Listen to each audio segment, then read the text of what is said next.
A few days ago, I made a video about YouTube being brutal if it was your primary source of income.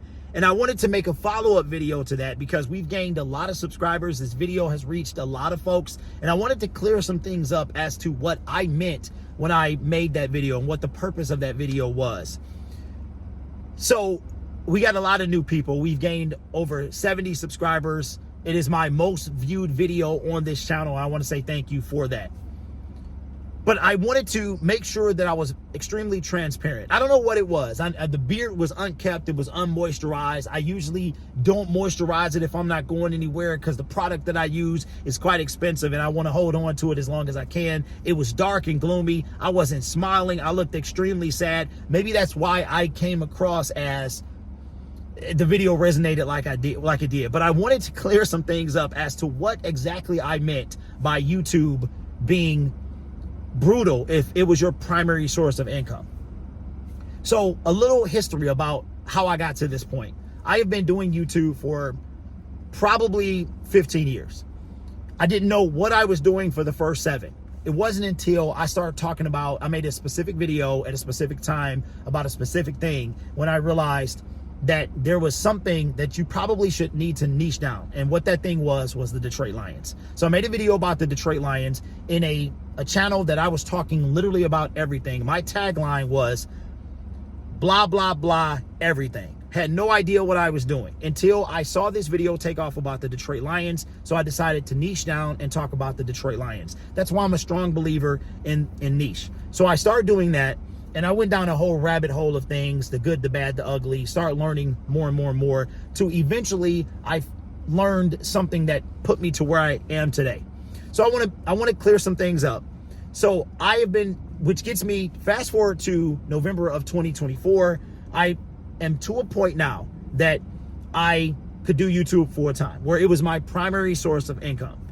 I had a plan that I put into place 5 years earlier. And I was working toward that plan for 5 years. But the reason that I said that it was brutal is because if you are a person like me who is used to structure, first of all, doing YouTube for your primary source of income is already a gamble because it is unstable. It's unstable. It is unpredictable.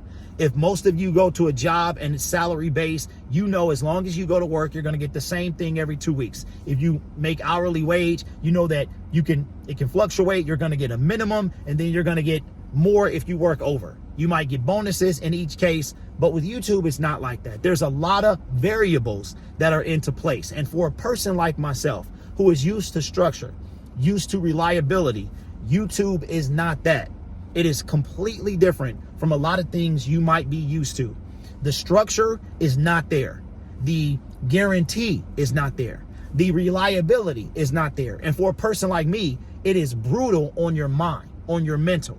And because this is my first year doing it full time, it's even worse. It's like all of these concerns about how things work. If I don't get enough views, will I make enough money? And that's why I said in my last video, if you're bad with money, then YouTube for your primary source of income is not for you. So let me give you a little bit of history about me. So I have several monetized YouTube channels. I have this one right here, Lion Syndicate. As you can see here, it has over 30,000 subscribers. This is my bread and butter. This is where most of my primary income comes from. Lion Syndicate Film Room. It's self-explanatory. That also is a monetized YouTube channel. I have a monetized YouTube channel, Syndicate Sports Detroit, which is where I do a compilation of different types of content. I have another YouTube channel called the Gridiron Blitz. This one is inactive. That's a whole different story. If you guys want to know about that, and I saw somebody in the comments yesterday be like, well, no offense, but you only have such and such subscribers and you seem to be doing a little bit. How do you know all this stuff? And this is the reason, from observing other people and also going through it myself. And then finally, I have this channel here, which was monetized back in March of 2025. I had a channel called DoorDash Dad that I deleted July 1st of 2023. Don't ask, it was part of the journey. I'm no stranger to this. I've been working toward this, all right? And this is my first year. And it's so many uncertainties. It's so many variables. And that's what I probably should have been more clear. But like I said, the beard was unkept. You know what I'm saying? It was dry. It was dark and gloomy, a little bit like it is today. I wasn't smiling. It was just a lot going on that day. But I wanted to kind of clear things up and let you know that there are chances that you take in anything that you do. Anything that you do, you take a chance. With YouTube, there's a lot of people that don't believe that it is a real job. It's definitely not a regular job, but you have to work extremely hard. And another thing about YouTube and why it's brutal, especially if it's your primary source of income, is because you are not in control. It's the same as your job. Now, at your job, you might have a union that protects you from maybe a layoff or abrupt firing or something like that. With YouTube, you don't have that. YouTube is in control. They can take your channel away from you whenever they want. So it's unpredictable, it's unstable. You also have the fact that you have something for all the new people that we got in the comment section. We hit a lot of people. We hit some seasoned OGs. We hit a lot of people with over 100,000 subscribers commenting on this channel. A lot of people that have been through it or were looking to get into YouTube commented, and I appreciate you guys. It's something called a CPM, and a CPM is a cost per mille. It is how much advertisers pay you based on every 1,000 monetized playbacks. You need views, aka views. You can have a view that's not monetized. That varies. I'll put an example of what my average is right now on one of my channels, okay? So now you're going to, that is how much advertisers pay you, but I'm not in control of that. For instance, December of every year, it's higher. The CPM is extremely high. Why do you think that is? Because they're trying to bring people into stores to buy Christmas gifts. In January, it's the worst that it is of the year. In 2024, America had an election and they were throwing money out into the election pool. Okay. So it was more money than, let's say, this year's going to be. I made a nice chunk of money. I've made enough money that I could consider, after 5 years of planning, to do YouTube full time. So this was not an abrupt decision. This was a very calculated decision, even with the risk. It is not my only goal. It is not what I'm not settling for this, but I have multiple different channels. I'm going to call those sources of income. Even though they're not owned by me, they are controlled by YouTube. YouTube can decide to deactivate me the same way a regular job could decide to let me go.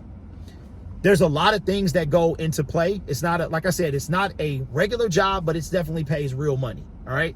But because my level of control stops at the type of content that I put out and the amount of content that I put out. After that, it's all up to YouTube. It's all up to YouTube. I can make the thumbnail. I can make the video. I can research a topic. I can do all of those things. And when I let it release it into the YouTube streets, it is out of my hands after that. Maybe I can do a couple tweaks. I can do certain things, and that can help reachability. But it's for the most part out of my control. I'm at the mercy of, and plus, I don't decide what the CPMs are. I don't decide what advertisers are going to pay in my videos. It changes every day. It's not the same. I think it changes hourly, but it's not the same.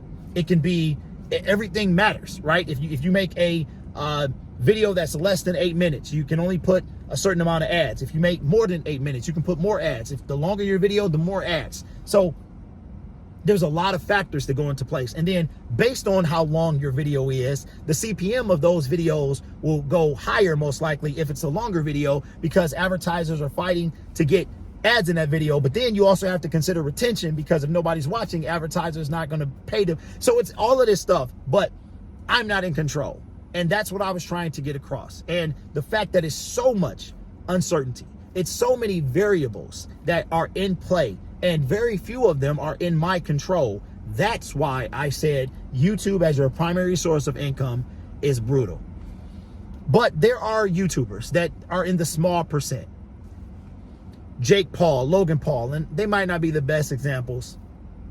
Mr. Beast, things like that, that have reached the plateau, the pinnacle of content creation. At one time, they were just regular people like you and me, and now they're literally in a celebrity tier when it comes to content creation. I don't know if you guys knew that, but 1 million plus subscribers, you enter celebrity tier.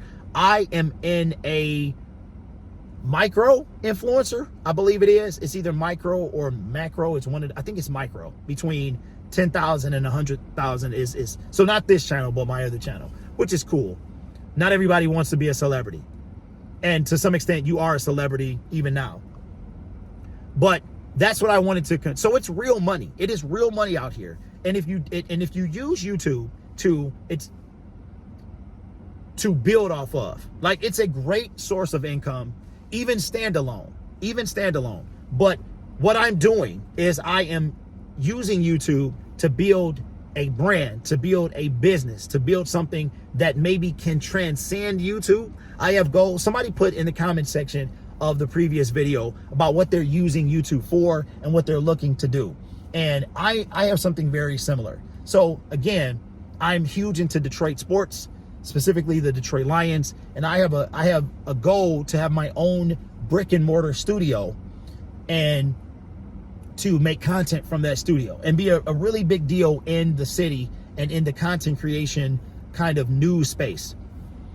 And that's my goal in the next 5 to 10 years. I've launched merchandise for the first time after consideration and planning and building a loyal audience and a fan base where I could have a brand. I just launched that on July 1st. And so far that's doing pretty well. We have like 13 sales or something like that. I don't push it that hard. I've also not been making videos about the Detroit Lions. And that's another thing too. And we'll end on this point. I make videos about football. And anybody who watches football has been around the NFL has been around for over 100 years. And it will most likely be around long after I'm gone. So a lot of people have concerns about what they talk about. I just happen to get in a niche that I'm not worried about getting demonetized. I'm not worried about whether I'm going to get limited ads. I am only worried about how relevant I'm going to stay, because that's another thing too. In a space where competition is crazy, we joke that a new Lions content creator is born every day. Oh, did you hear that? One was born now. So competition is fierce, and that's in any genre. Any space that you're in is fierce. And if you don't evolve, you'll get left behind. So my biggest concern after YouTube, demonetizing me for some reason, even though I'm not concerned about that, but the fact that it's not in my control, it's always a fear, is staying relevant in my space. Because once that goes away, then I go away.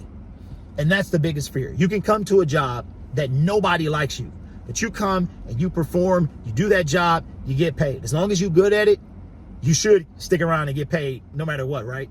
If you are a content creator and you start off and everybody loves you, if they no longer resonate with you, you become irrelevant. Everything you've built goes the way of the dinosaur, extinct. So I just wanted to be very clear. And like I said, I don't know if I was ashy. I think it was the beard. I really do. I think the beard, I'm like, okay, Derek, if you're going to record, you got to make sure you put moisturizer on your beard, because I think it changed the whole trajectory. And maybe smile a time or two and crack a joke, but I was super serious. It was a long day. It was hot. I had to come out impromptu and grab something. So if you guys got any questions, and I would love to take some of your comments and turn them into videos, okay? But thank you for all the support. This video is still doing numbers, but I wanted to be very clear about what's happening and why I said that. Basically, you're only as relevant. If my audience loses interest in me, I'm done. They can still love the Detroit Lions, but they don't love me anymore. And that's frightening, because my primary source of income is based on how popular I am to my audience, how much and if I can hold on to that while building something more, then I'll be fine. And honestly, I think that I'll be okay, because I bring something different that a lot of people, at the end of the day, it's me that shines through. Even though it's multiple Detroit Lions creators, it's me who shines through, my personality. And that's the difference maker. So hopefully that stays the case. But I am making plans to evolve and not just Not leave YouTube behind until I'm ready, but to add more, okay? But it's real money out here in these streets. It just got to be done right. But I hope that clears things up. And yeah, man, y'all, I mean, I felt like, what's that Sarah McLachlan song with the dogs and the pets and saving it? I was like, oh, maybe they got the wrong idea. But then I looked back at the video and was like, oh, Derek, he was looking rough, man. So that's probably why. But I'm all right. Like I said, I've been doing this a long time. It's planning, but for a guy with my personality, it's terrifying to not be in control of something so precious. All right, so valuable. All right, somebody's pulling up next to me. I gotta go. I'll catch you guys in the next video. Any questions, any concerns, any comments, leave them in the comments below.